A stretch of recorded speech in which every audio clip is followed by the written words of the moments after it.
Hello everyone, TW here, and welcome to my stream of conscious style video on Life is Strange True Colors, which was developed by Deck9 Games. Just a warning, there will be spoilers and random bouts of fanboying throughout the video, so you've been warned. Our story follows Alex Chen as she moves into the small town of Haven Springs, Colorado in order to reconnect with her brother Gabe after being separated by Child Protective Services for many years. Why were they split? Well, their mother had an unfortunate case of death by drama syndrome, and while their dad did his gosh damnedest to keep things together, he eventually felt it best for CPS to get involved. This eventually led to good old Gabe spending some time in juvie, whilst Alex never got adopted, not even once. Yeah, not a happy life thus far. On a lighter note, Gabe does a pretty good job at giving Alex a tour of the small town, or at least most of the areas we'll be visiting on a frequent basis. My favorite part of the trip is our stop at the record store. This is where we meet our two potential romance options, Steph, the owner of said establishment, and Ryan, the local park ranger.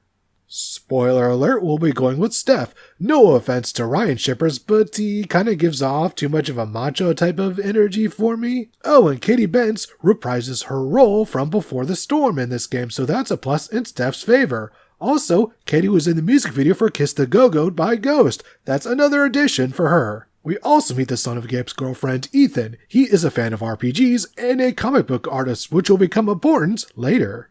What's important now is Alex jamming out to Kings of Leon with her bro. Too bad it gets interrupted by the local ass clown Mac Loudon, yes, real name, who decides to assault Gabe due to suspecting him of fucking his girlfriend. Alex then goes into a rage and beats the holy hell out of Mac, and Gabe even catches a stray shot. What was that about? Not yet important, as we have blood to clean from our hands, and after unpacking and switching into a different outfit, a job to do. You see, Gabe is the local bartender and he's going to need some medical attention, so the owner of the establishment, Jed, has us do a few tasks in the meantime. This allows us to meet some more characters as well as get a more proper introduction to Steph, who challenges Alex to a drinking game. All we have to do is choose the correct song on the jukebox after asking her 5 questions, which I have personally found to be incredibly easy. Let me know how you all did in the comments section below. After the biggest of bros returns, he and Alex have a heart-to-heart on the roof, wherein she reveals her ability to essentially be a super empath. Before we can get too happy with our lives, Ryan shows up to let us know that Ethan is currently missing, and thus we must set out to find him. After a segment where we use Ethan's comic book to make our way through a construction yard, we eventually find him on the wrong side of a cliff. This is where Alex's super empath powers come into play as we essentially enter Ethan's subconscious, which comes with the downside of Alex feeling whatever the person she's channeling is. This means she's coming out of the bad case of Usopp levels of super duper fear disease, but thanks to her wit as well as a handy dandy rope setup all put together by Ryan, everything goes well and we save Ethan. Hoorays and huzzahs all around. Unfortunately, a blast goes off, despite Gabe calling in to get it delayed a few minutes prior, which results in his almost immediate death. And that's how Chapter 1 ends. Yeah, it's a pretty intense way to hook the player in. Throughout the rest of the game, we'll be turning over clues and questioning damn near everyone to discover what in the name of all that is fuck happened that night. To make a long story super short, MacLeod reveals he was pressured by Typhon, the big mining conglomerate, to deny Gabe's call-in to delay the blast. On top of that, we discover that Typhon's local operations director, Diane, was also pressured to cover things up, but in a more corporate way, and she seems to be more inclined to go with the flow than Mac. What a dirty Diane. Okay, that sounded funnier in my head. Moving on. After convincing the local cop and friend of Gabe, Deputy Pike, to be on our side via absorbing his fear, Jed, who has basically been a father figure to Alex, finally decides to spill the beans on the whole shebang. He takes Alex to an abandoned mineshaft where we get this revelation.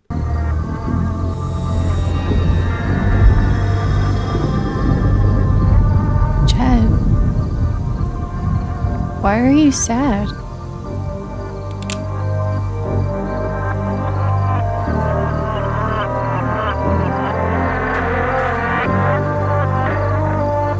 You don't have to do this. I do. 12 years ago, I made a mistake. The kind of thing that you can't undo. But Typhon made me a deal. A way to save my town. Give my boy a normal life. I never wanted Gabe to get hurt. Go to hell.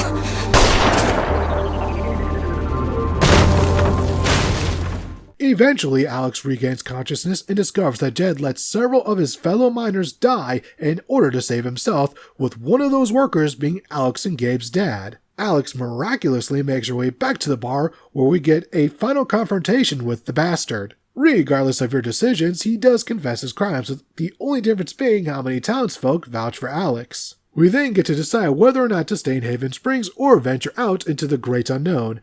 As I did the latter option in my original playthrough, I went for the former one and I found it to be not as satisfying. The plot, however, is only part of what makes this game super rad. There's also all the small moments in between, like all the hours you'll probably spend playing the arcade games. It's pretty insane that Deck9 literally built custom arcade games just for this. Sure, one is just a breakout clone, but it still features unique aesthetics. Like, seriously, who do Deck9 think they are? An RGG studio? I also really enjoyed the impromptu concert from Alex and Steph. Props to Alex's singing voice, Maya XMT, and apologies if I got that name wrong. Let me go on, like I just in the sun, let me go on. And more props for all of the optional dialogue in this game. Trust me, there are so many that you can miss. One thing that really surprised me was how fun the LARP section was. During this part, the game turns into a turn-based RPG, and it kind of makes me want to see what Deck9 would do with the full-length one. Sure, the mechanics here are super simple, but there are plenty of simple RPGs that are pretty goddamn fun, so, why not? True Colors also does a fantastic job of making a small town look absolutely amazing,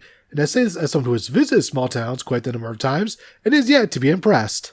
Haven Springs, however, does have the advantage of being in Colorado, aka Snowy Mountain Country. That, combined with the usual Life is Strange art style, really gives this game a truly unique vibe.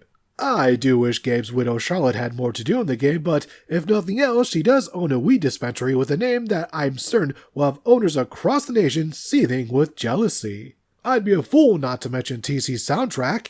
It's what one would expect from a Life is Strange game, but that doesn't make it any less stellar. And on top of all that, there are several segments where the game just lets you free roam around town. This allows the player to familiarize themselves with the various locations and, much like an RGG game, become more connected with the setting. And that was Life is Strange True Colors. Despite how much I love the original game, I do believe Deck9 outdid DontNod in their own franchise. What can I say? The characters, setting, music, plot, etc. It's all top-notch stuff, and I actually sat through the entire credits because I didn't want this game to end. Very rare is, well, any media that gets me hooked to this degree. I will now declare Life is Strange True Colors as the One Piece of adventure games.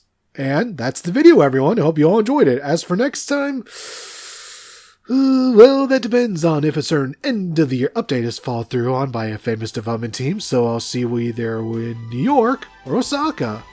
Also, I'm not sure if my next video will be out by the end of the year. That's another thing, because both projects are going to take a long time to record and edit, so in case I don't see you until 2024, I hope you all had a great 2023, and hope you all have a perfect 2024.